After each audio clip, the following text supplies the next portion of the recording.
Okay, we've got another Pro Talk here tonight. We have Meredith Sheperd of Love and Carrots, and this Pro Talk is was much awaited by me because at her conference presentation at the 2025 Foodscaper conference, she gave a presentation on budgeting, or was part of our panel showing how she would budget out a project, and it kind of just blew my mind how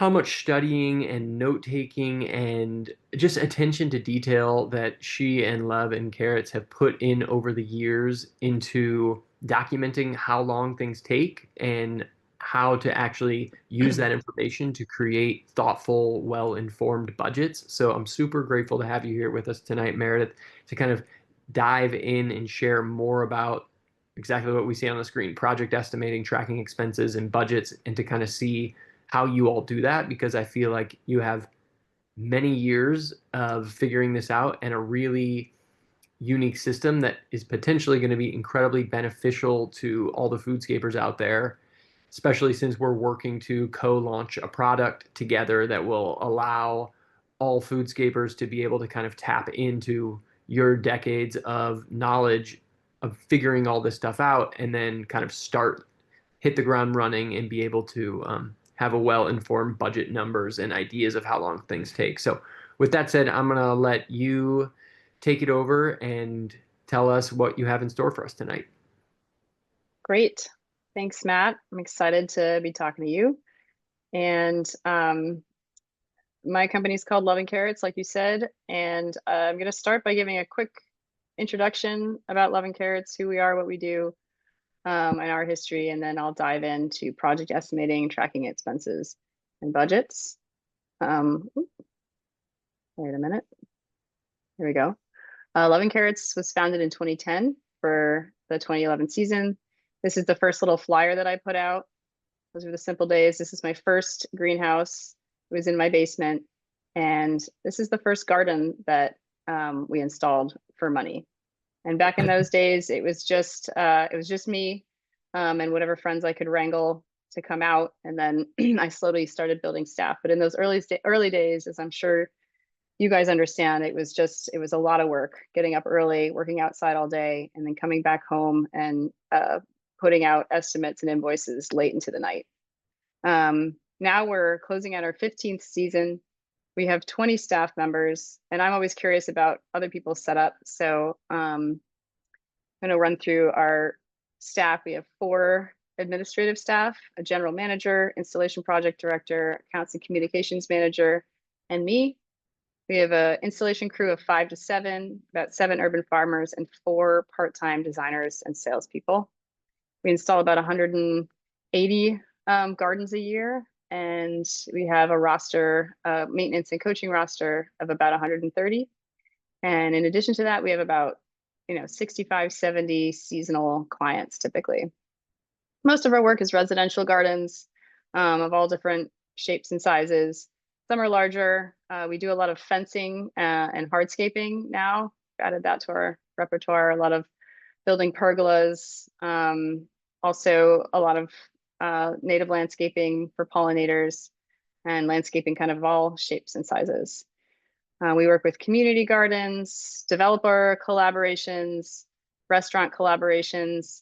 Altogether, non-residential clients are about 25% of our revenue. But amongst all that, we still do a lot of small gardens, and I love small gardens. They're easy to manage, good margins, and we still do them, every week. We're doing little gardens just like this one. So for our budgeting talk, I'm going to first talk about the challenge. I'll run through some estimating basics for anyone who's just starting out. And then I'm going to do a deep dive into understanding your break-even points and overhead, and what that is, how to cover overhead. And then I'm going to do a real world example, and sort of throughout the presentation, I'm going to talk about different estimating tools that I think are essential in order to be accurate and know you're going to make a profit. So the challenge I'm trying to address is pretty basic, knowing how to price your work. Generally, inaccurate estimates are going to eat into your profits. I'm sure you know that. And a general rule of thumb is that pricing things too low will keep you very busy, but you'll probably be broke. And pricing things too high will slow down your job pipeline. You'll have fewer jobs, and that will lead to slower growth. Growth is your goal. Um, so we don't want to be inaccurate. We don't want to be too high. We don't want to be too low. We want to be just right. Um, I actually remember during the Foodscaper conference, somebody asked a question along the lines of this. They said, do I really need to calculate how much mulch I need for every garden? It was something like that. And my answer to that, in my opinion, is yes, but make it easier on yourself by building out your tool set. So I'm going to review just a handful of tools that I think are essential in producing accurate estimates and making it easier on yourself.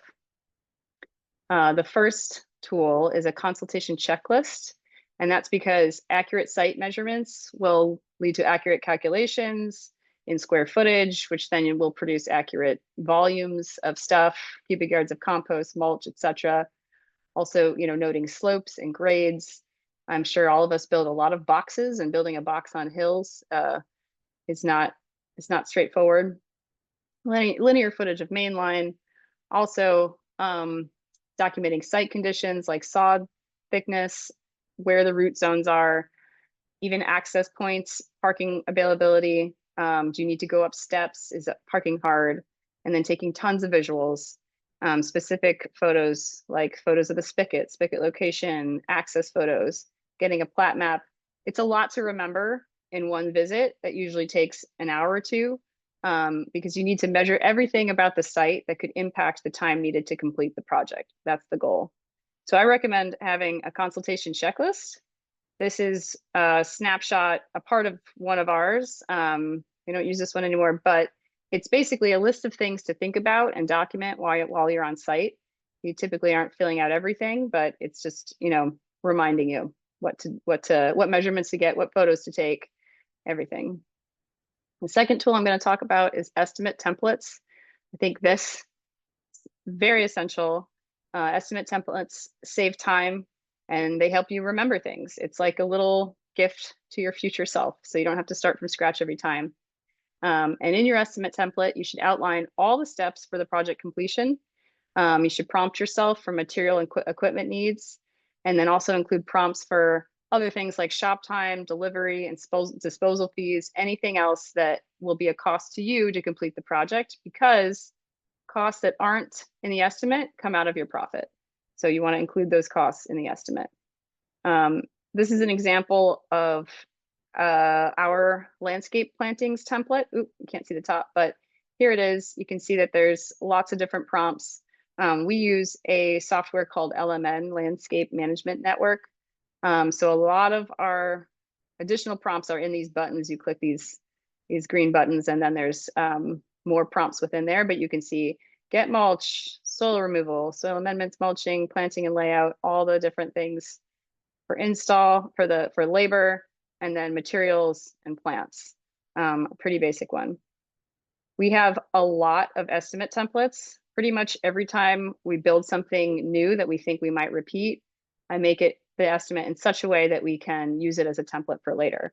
So this is just a sampling, a list of all of the estimate templates we have. The hardscaping paths, hardscaping patios, troughs, critter cribs, berry trellising. Again, this is not all of them. So we love estimate templates. They are a time saver and they help you remember things. The next tool I want to talk about quickly is a product database, which is basically a spreadsheet of the raw materials with unit pricing and links to vendors. So you don't have to find things again later. And then you can use linked tabs to assemble the price of your common products and do all the math for you, so that when the price of say mulch changes, you can change it in the main spreadsheet, and then it populates all of your other products. And I'll show you an example of that. But basically, creating a product database, it takes a long time, and it's time consuming to add to it, but you're doing all the hard work once. Again, it's a little gift to your future self, as opposed to recreating or redoing all the work every time you want to do that install again.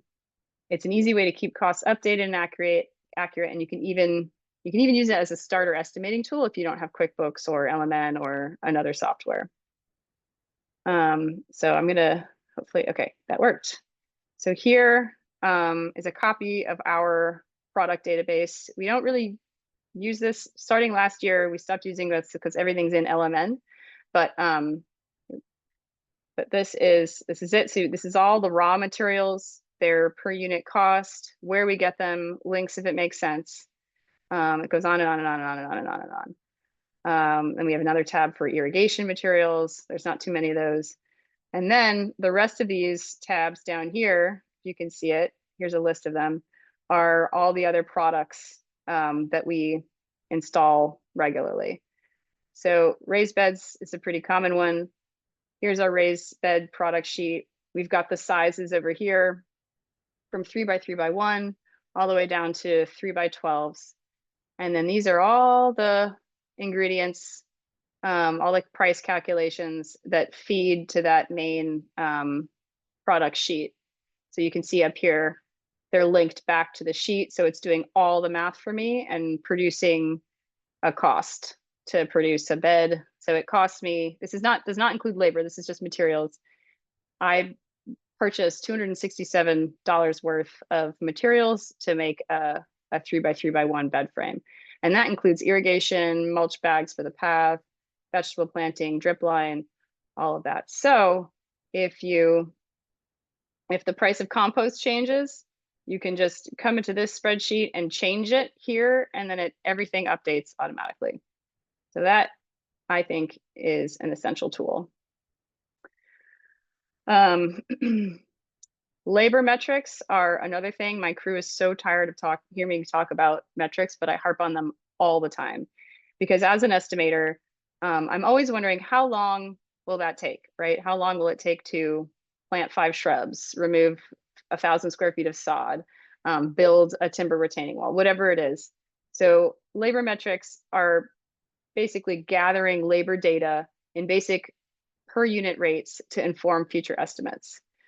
Some samples, some simple samples. And when you're starting off, you should start with the basic components, I think, of jobs: sod removal, square feet per labor hour, mulching, square feet per labor hour, moving compost, installing main line by the foot.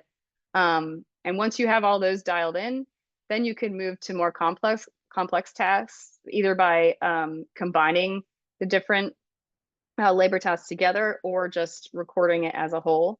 For example, installing a raised bed, that would include sod removal, leveling a bed, installing irrigation, filling the bed, et cetera, et cetera. So you can come up with a metric just to install a bed, per bed by the size or something like that.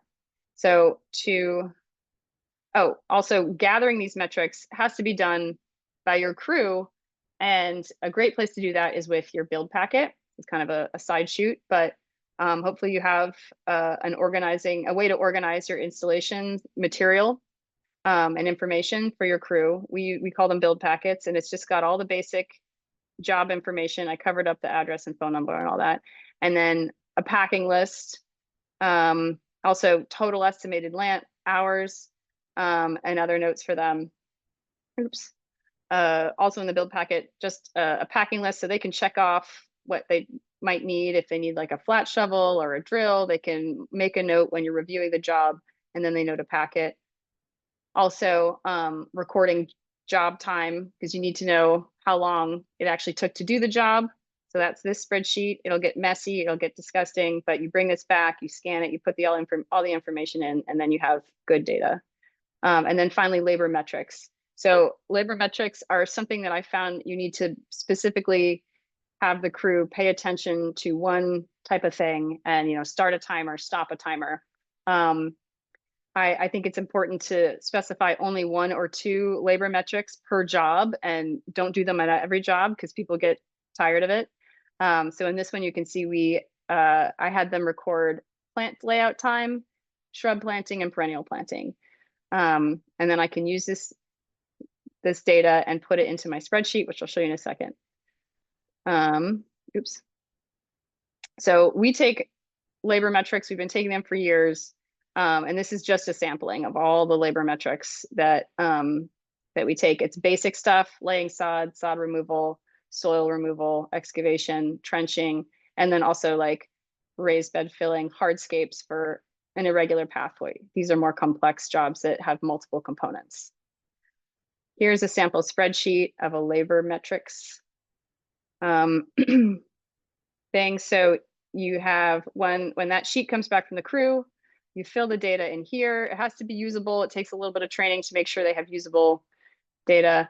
You put it in here and it spits out a number that feeds back to your metric tables. So sod removal, we did sod removal on all of these jobs, and on average, we can remove 82.12 square feet of sod per labor hour. And then, there's all of these.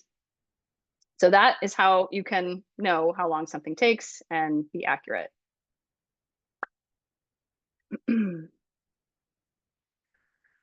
Okay, now I'm going to dive into overhead, break even, and profit formulas. So a little bit more complex stuff. But before I do that, I wanted to put out kind of just a starter pricing formula that worked for me when I was just starting off, and for years. And before, where pretty much what happened is at a certain point, my revenue, kept growing, but my profit stopped growing. And I realized that my overhead had expanded a lot in order to, accommodate and manage a lot of crews, a lot of equipment. And so the ratio got out of proportion. I wasn't covering my overhead enough to make a decent profit. So did a deep dive and changed how we do things. But when you're just starting out, you probably don't have a lot of data, to make projections that I'm going to talk about. So here was my starter formula. First of all, I researched labor in the area and found kind of the going rate.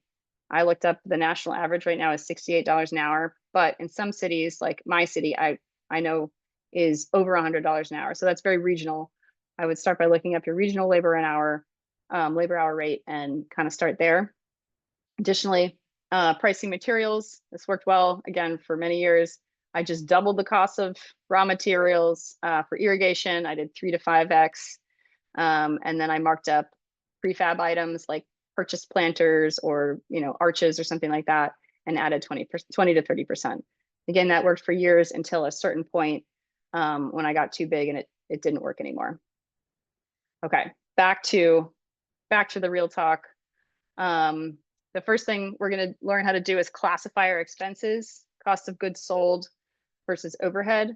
Then we're going to talk about how to recover that overhead with projections, allocations, and I'm going to give you some formulas. Then we're going to do a little work on learning how to find your labor break even, which I think if you haven't done this before, it'll be surprising to you. And in the end, I'll talk about equipment costs and add-in profit. So the basic question is, where is my revenue going? This is a kind of a faux pie chart, but a lot of your revenue is going to go to cost of goods sold. That's the stuff that you purchase to build jobs. A lot of it's going to go to overhead, equipment, maybe some other stuff, and then hopefully there's some left over for you for profit. So first, we're going to talk about this section over here, outlined in yellow, for field labor and materials. The definition of costs of goods sold is the things that you charge directly for. These are components of an estimate that ideally get billed to your client. So if your revenue goes to zero, then your cost of goods sold should also be zero. If you're not selling any raised beds, you're not buying any lumber to build those beds. So basic examples are materials that go into gardens. Field labor is an important cost of goods sold. That's not office labor, that's field labor that you're selling. Also logistics, loading and travel time, fees, equipment, subcontractors, maybe cost of goods sold. This is a snapshot of our chart of accounts and how we organize cost of goods sold. Materials are lumped into different groups. Field labor burden, I'll talk about that, and then subcontractors. That's it, pretty simple. The second major section of expenses is overhead. Overhead are all the costs that are not tied to a specific job and that do not change with revenue. So imagine if your sales completely stopped, you had no revenue coming in. Think about what expenses would be left over.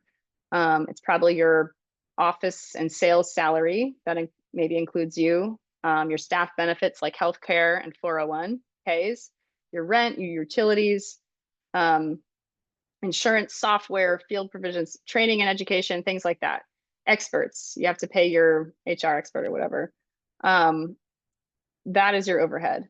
And overhead is really important to follow and keep track of because it grows as your business grows. And in order to stay profitable, you have to start working your overhead into your pricing. You're not just marking stuff up randomly to try to achieve a profit because you'll end up like me. This is a snapshot of our chart of accounts overhead section. I divide it up between fixed overhead and variable overhead.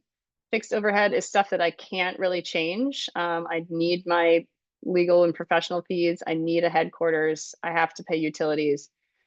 Variable overhead is stuff that I can, kind of toggle up and toggle down, like advertising and marketing, office supplies, company gatherings, education, things like that. And then also your overhead wages. So that's your office staff, overhead burden, and company employee benefits. So you have all these expenses and it's important to work them into your pricing, like I said, in order to cover them. So every time you bill for something, you want to add a little ratio to cover your overhead. But the question is how much? That's what we're going to talk about. There's 3 steps to this, plus a little bit more. But the first step is knowing your numbers and creating projections. So you need to have a projection for what you think your overhead is going to be for the year when you're, this is winter and you're creating your yearly budget. You're also going to need projections for the other major cost of goods sold categories like materials, labor, equipment, and subcontractors. Then you're going to allocate overhead to these different categories. And then finally, we'll calculate your overhead recovery rates. So the first step is just knowing your numbers. When you create these projections, they won't be perfect, especially if you're just starting out, but try to think them through carefully and, just give it your best guess. Things to think about with overhead is if you're planning on, are you hoping that your revenue will grow? Have you been experiencing growth regularly? Well, overhead typically rises with revenue growth, so it's probably going to go up. Are you adding staff? Do you need to buy a vehicle? If you include all these things in your overhead, you can budget for them. Cost of goods sold categories to project field material costs and field labor costs. I'm just going to stick to those 2 in this talk. I'm not going to do too much on equipment and subcontractors just to keep it a little bit more simple. So we're going to do a little example, and here's our projections in our example. We think next year our overhead's going to be 80,000. Our materials costs are going to be 36,200, and labor will be 65,80. So the cost of goods sold, these costs are what you bill for. These are what are on your estimate. And we're going to figure out what little percentage to add, what our overhead recovery rate is to each category to make sure that we're covering our overhead by the end of the year with enough room for profit. Okay. So once you've got your projections, you're going to need to decide how to allocate the overhead recovery. So we will add an overhead recovery markup to each of these categories to cover the overhead. And this is a decision. You just need to pick a number. And typically material in our industry, we're very labor heavy. So materials should probably get a lighter share of the overhead, and labor should have a heavier share because it's harder to manage. And some jobs are just labor. So you want to make sure that you have enough opportunities to recover your overhead. A typical ratio is about 20% materials, 80% labor. You can adjust this to fit your business model. If you're more materials heavy, maybe you do a lot of hardscapes, then you might want to put a little bit more on materials, and vice versa. So I'm going to do 30 to 70% for this example. And what this means is that we want our materials sales to cover 30% of this $80,000 worth of overhead. So 30% of 80,000 is $24,000. That's the amount of overhead that we want to cover with our materials share, with our materials sales. And here's labor. 70% of 80,000 is 56,000. A lot of math. Sorry about that, but it's important. Okay, now that we have our allocations, we're going to calculate our recovery rates. And here's the formula for that. It's just a formula. 1 plus the overhead share for each of those categories divided by the projected cost for that category equals your recovery rate. So in our 30-70 split example, remember our overhead shares are 24,000 for materials and 56 for labor. That was the percentage of 80,000 that we took. We're going to divide our projected amount. So here was our projected materials costs. We're going to take $24,000 worth of overhead, divide it into 36,200, and we add 1 and we get this number. So this is our overhead recovery rate for materials.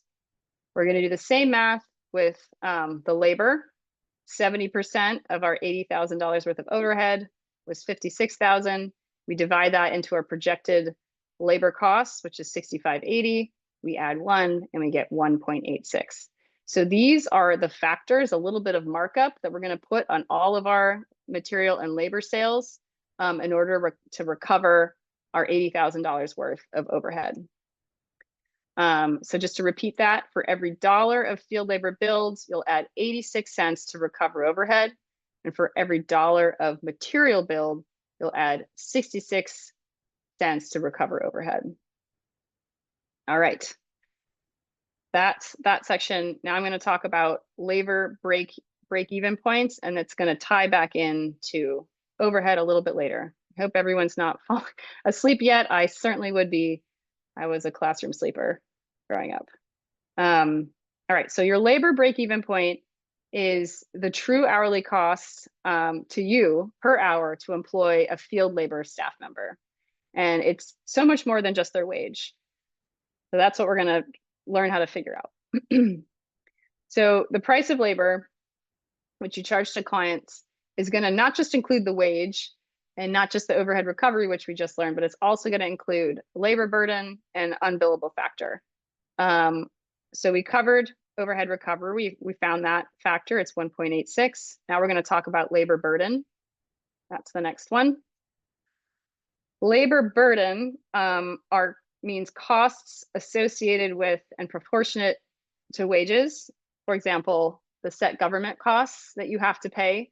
So you're required legally to pay workers' comp, to pay payroll taxes, to do withholdings like Social Security and Medicare. And typically, all those costs add up to about 11 to 16% of your actual wage. Sometimes it's a little lower. And then, so you need to add that in to the wage costs to make sure you're covering for it and billing for it. Additionally, you can consider a PTO factor or paid time off and overtime. For me, I include those things, and we have a really solid PTO policy. So with that and overtime, it adds about 14% to every dollar that I pay out. So adding those two things together, your government costs and your additional PTO costs, I get about 29% burden or additional costs added to the wage. So things that you should not probably include in the labor burden are items that are not directly correlated with wage costs. That includes healthcare, 401k, sometimes bonuses, depends on how you do your bonuses. These things belong in your overhead. So that's taken care of with that 0.86 multiplier. So we've got overhead, we've got labor burden, 29%. Now we're going to talk about your unbillable factor. So if you think about it, only a portion of the hours worked and paid for by your staff, bring in revenue. Not every hour that you pay for in a day for your staff member is actually going to be billed out to a client. So that means that there's a lot of unbillable hours that you're paying for. An unbillable hour means any paid field staff time that's not included in estimates. That would be things like staff meetings, time to tie their shoes when they arrive, training. Yeah, there's a lot of it. You can choose, it could be travel and load time. If you keep track of it, it can be a lot higher than you think. So that's an additional cost to you. And to cover those costs, you need to add an unbillable factor to your labor break even, to get your labor break even. The way to do that is to first of all, track your billable hours. You should know this. If you have your crew recording how much time they're actually on site, that should give you that. And then you should look up all the hours that you paid to field staff. So how many hours did you pay your field staff over the entire year? And then you should subtract PTO hours because we covered those in the labor burden. And then with that information, you can calculate your unbillable time, your percent unbillable. Pretty simple formula. All hours paid, not including PTO, minus the hours billed equals your unbillable hours, right? So billable hours divided by all hours paid would equal your unbillable factor. So that's a lot to say, but remember that if you remember this sheet that we looked at a little while ago, this is where your billable time data will come from. This is a sheet that helps your staff record how much time they're on site. Nowadays, we don't use these anymore. We use an app, so they just clock in and clock out on the app. But if you're just starting off, you're going to want to have some information like this. And then I have another spreadsheet to show you. So for years and years, we ran this spreadsheet, which is just tracks time on site for jobs, estimated time versus actual time. And then, it does a lot of things, not just tracking billable time, but, we were kind of tracking how our estimates were performing. But the key information here is depending on how you're billing on-site time, you can get an on-site total. Each one of these lines is a job. And then we put this information in here for all the jobs that we did in 2024. And that gave us the total billable time. It also gave us load and unload time, which I care a lot about, and travel time. Travel time is a huge factor for us because we work in Washington, D.C. and traffic is terrible. So with all this information, you can add up these columns and make a summary like this. I'm going to go back to our presentation. So your end of year summary should look something like this. And if you don't have a whole year, you can just start with a couple months or even a couple weeks and kind of keep building. But once you have a little bit of data, the more data you have, the better it'll be. But some data is better than nothing. So here we have my total hours paid out in the year minus paid time off. The total hours we spent on site. So these are the hours that we billed for. And then assuming that you're also billing for travel and load, this is the grand total here. And when you do that math, 24% of our time was unbillable. And then if you assume that you're not billing for travel and load, that number would be 44.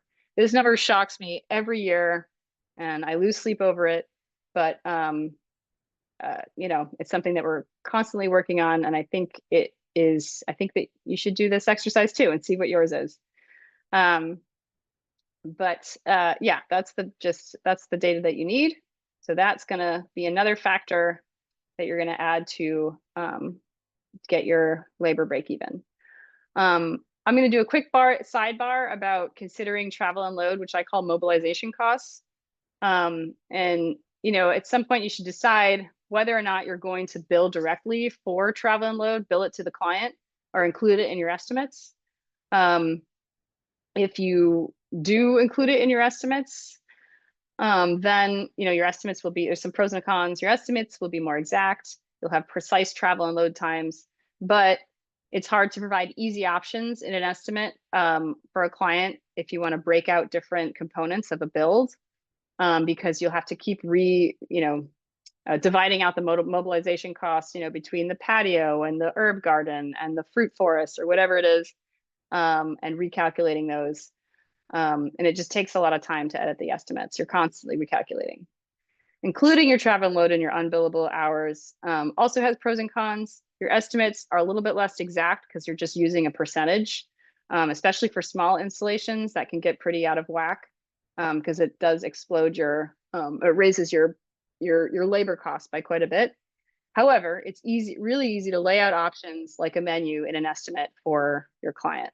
And that might be worth it to you. We recently made this switch. We've started putting our travel and load time and unbillable time, and then in our unbillable factor, and estimating that way. It does drive up your labor rate a little bit. It adds, what was it, like 20%, but I think it's worth it. So back to this. In this example, we're assuming that you are including travel and load in your estimates, and that gives us an unbillable factor of 1.25. So now we've got our whole list. Assuming that say your average wage is $25, I just picked a number.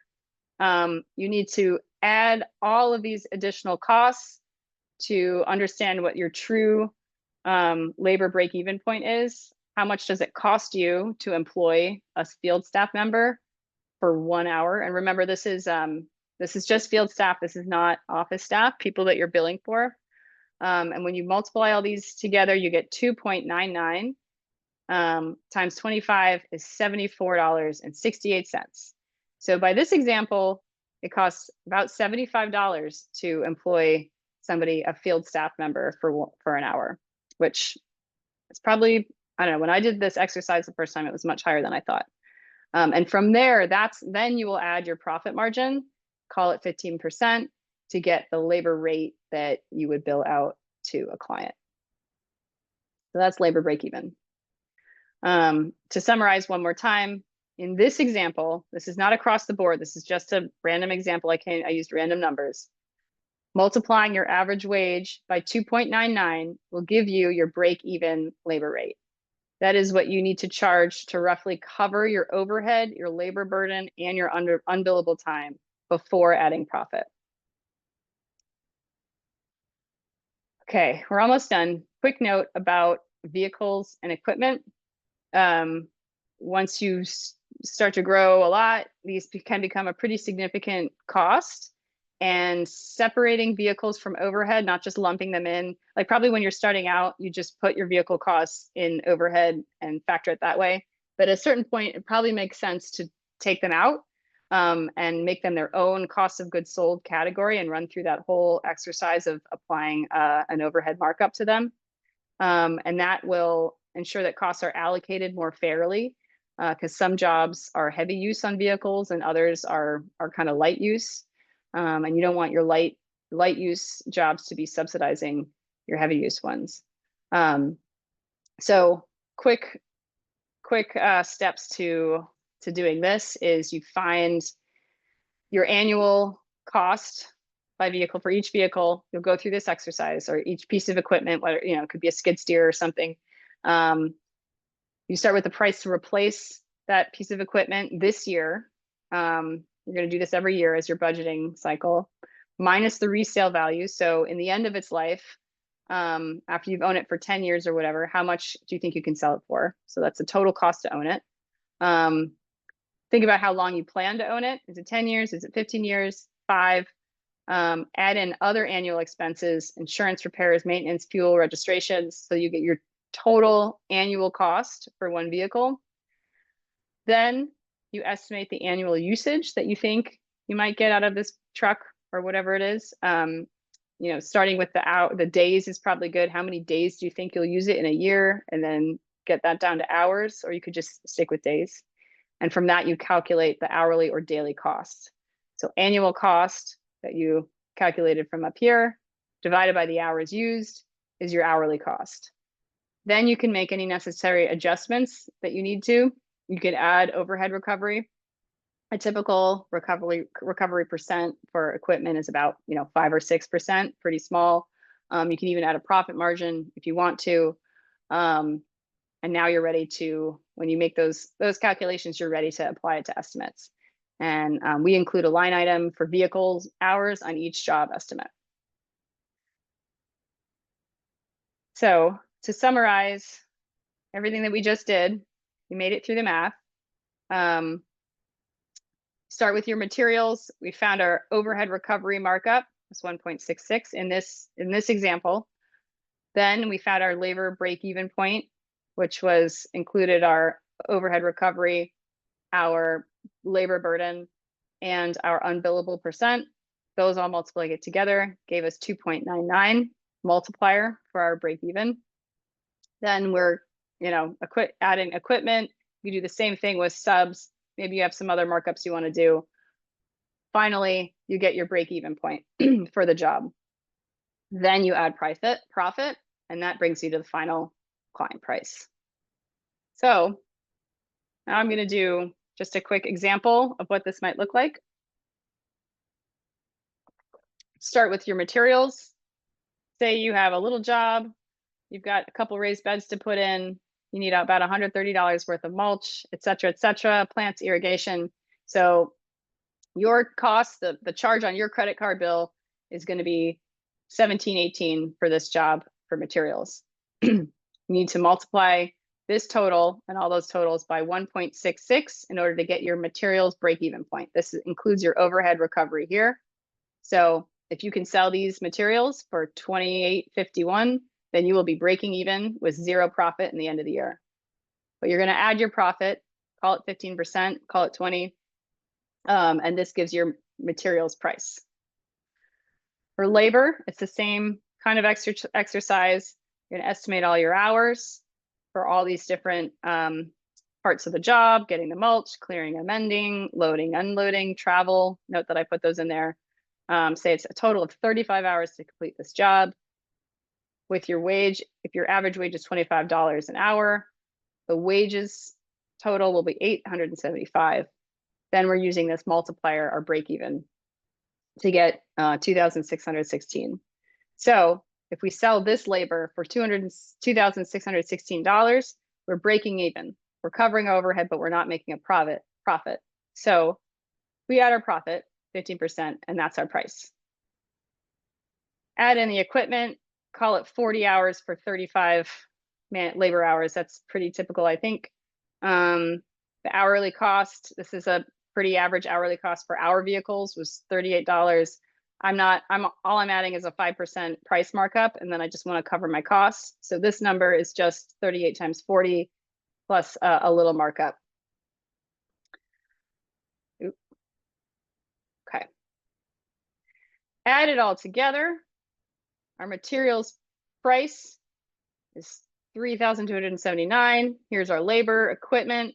This other category is intended to be things like parking fees and disposal fees, other stuff that I didn't lay them out here, but just there's always something. So your total price to the client is going to be about $8,000, which to me is sometimes kind of surprising because your primary costs, materials plus labor plus equipment plus this $425 is only $4,500. Your break even with these formulas is going to be $7,413. So that's what you could sell this job for if you just wanted to break even without profit. But you do want profit. So there's some math that's wrong here. Sorry about that. But you get the point. The price adds 15% to this break even. And then you can subtract those out and you'll make $400 on this job.